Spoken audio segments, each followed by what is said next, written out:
Magluluto tayo ng gulay gata. Gamitin natin fresh gata. Ito yung sahog niya, ingredients na rin. 2 hiwa lang ng yellow pin, okay na yan. Mantika,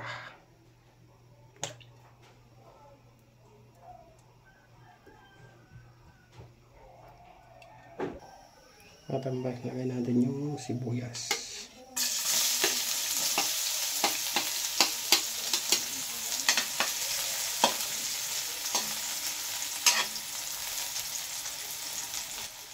Yung luya.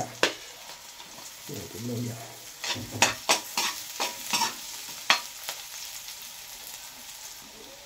At yung bawang.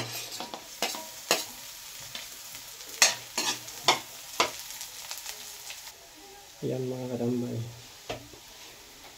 Golden brown na sila lahat. Lagay natin yung kamatis.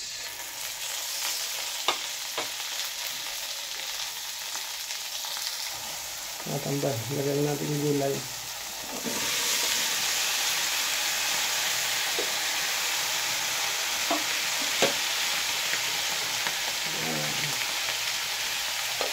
Saka yung ating gata.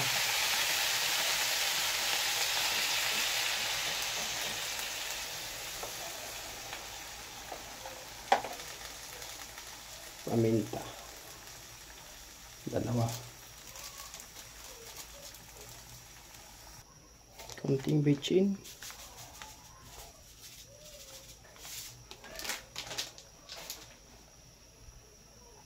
Pangtimbang sa alat.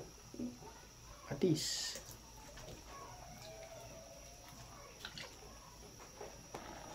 Yan, kumukulo na mga tambay. Lagay natin yung 2 hiwa ng yellow pin.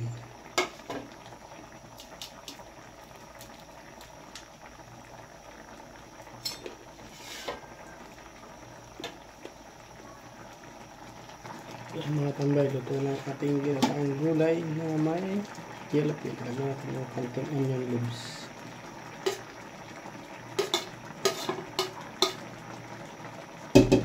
Ang kabango. Okay, bye. Ito pala may adobo rin tayo mga tambay, pang partner. Yan, adobong manok. Yan, karoon ng manok yan, adobo.